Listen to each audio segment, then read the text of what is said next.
Jesus foi claro nessa lição para analisar o nosso parentesco corporal e o nosso parentesco espiritual. Ele foi claro em dizer que todos aqueles que fazem a vontade do meu Pai são meus irmãos. Meus irmãos, o patrono dessa casa, o espírito de André Luiz, ditou para nós uma obra grandiosa que valoriza todos nós, porque nos demonstra que nós nascemos e existimos em Deus, que nós somos parte integral do hausto divino,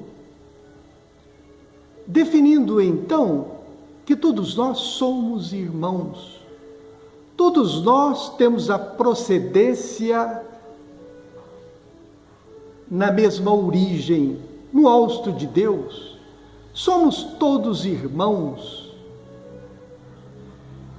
E esta grandiosa obra trazida a nós nos esclarece o motivo e a razão de nós sermos bons, de nós amarmos, de nós não expressarmos as impulsões, as radiações maldosas, odiosas, violentas.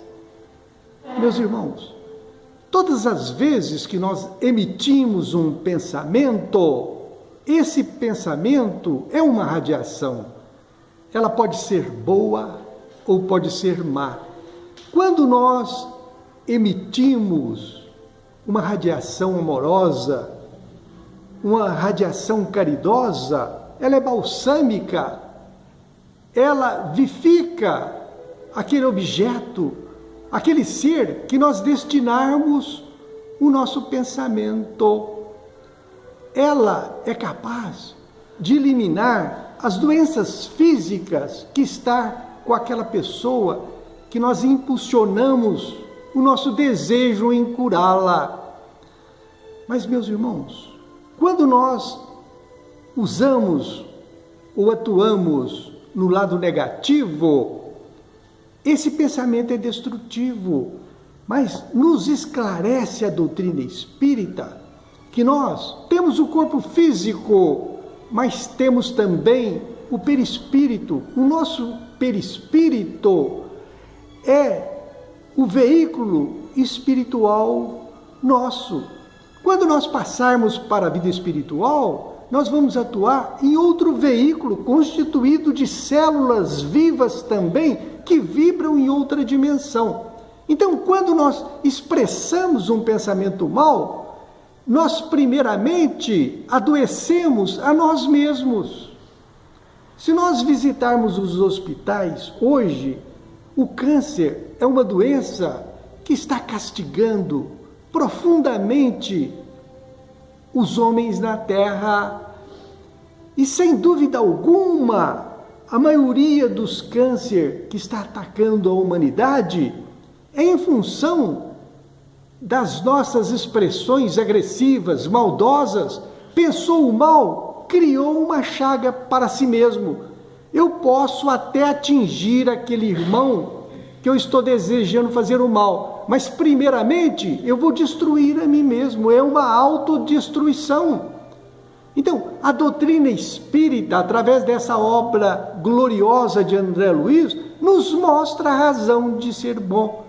Quem quiser ter saúde física ou mental, tem que ser bom. Não pode expressar o mal, não pode ter os pensamentos maléficos. Quando nós odiamos, o nosso pensamento é destrutivo, é ácido. O pensamento do ódio, ele destrói, ele provoca doenças. Então nós temos uma razão profunda para sermos bons. E fica muito claro na doutrina espírita, quando nós passamos a interpretar a ciência, que todos temos origem no hausto de Deus. Nós somos uma partícula do hausto de Deus. Então somos irmãos, estamos todos ligados, viemos da mesma origem, estamos destinados à superioridade. Nós estamos vivendo para resgatar o auxílio que nós recebemos. Quando nós nascemos, não é porque todos nós só somos criminosos, não. Nós só chegamos a ser espíritos porque outros irmãos nossos colaboraram conosco e nos deu condição de chegar na condição espiritual, na condição de princípio inteligente. Ninguém chegou a ser espírito sem ter sido auxiliado. Então todos nós temos uma grande dívida para com Deus. A lei de Deus funciona na recompensa. Se formos auxiliados, nós teremos que auxiliar os irmãos que estão nascendo. E no corpo físico que nós comandamos, ele é constituído de trilhões de células. Todas as células que compõem o nosso corpo físico têm vida própria. São seres que também foram criados no hausto de Deus e estão destinados à superioridade e sofrem, através das nossas impulsões mentais, a nossa influência. Quando nós imprimirmos expressões amorosas, esses seres se engrandecem. E quando nós expressarmos o mal, esses seres adoecem, gerando doença para nós.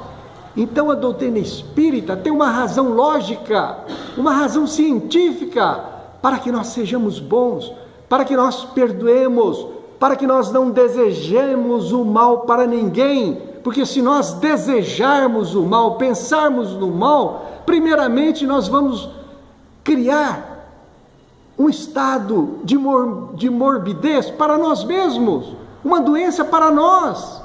Então, aprendamos, entendamos que nós não podemos de forma alguma nem pensar o mal, porque isso vai gerar dor e sofrimento para nós.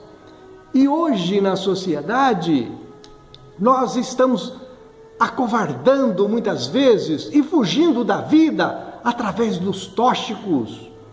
Quando nós procurarmos um tóxico lícito ou ilícito, é uma fuga da vida, é um suicídio.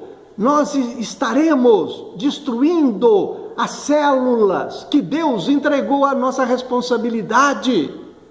Não existe possibilidade, jamais, de nós vivenciarmos fora de um corpo físico, ou encarnados, ou no mundo espiritual. Nós teremos que ter um veículo que nos expressa, um veículo constituído de matéria densa, encarnados na Terra, ou de matéria que vibra em outra dimensão, no mundo espiritual. Mas nós somos um educador de Deus, tanto encarnados como desencarnados, somos um educador de células. São seres que estão progredindo, direcionados à luz. Então, a nossa missão na Terra é gloriosa. Não existe ninguém que está melhor do que nós. Todos os princípios inteligentes ou os espíritos encarnados na Terra só podem acionar matéria. Não adianta nós termos o poder econômico. Quem tem um corpo físico só tem o direito de acionar seres que estão progredindo, as células. Quando nós desviamos e deixamos a ilusão tomar conta das nossas vidas, nós vamos angariar para nós destruição, doenças. Então, meus irmãos, cada um de nós tem uma função nobre aqui na vida. Entendamos a grandeza de ser filho de Deus, de existir e mover em Deus, como o apóstolo Paulo nos disse, e de estarmos destinados a vivenciar os mundos superiores, os mundos felizes. Quando nós resgatarmos o auxílio que recebemos na terra, nós teremos o direito de navegar entre as estrelas. Nós teremos o direito de vivenciar os mundos felizes e não teremos mais a necessidade de encarnar em mundos de provas e expiações. Então, o nosso progresso é condicionado pela nossa maneira de ser e proceder. Nós poderemos fazer muito a favor de nós mesmos, seguindo os passos amorosos que Jesus trouxe para nós. Então, a felicidade está em nossas determinações.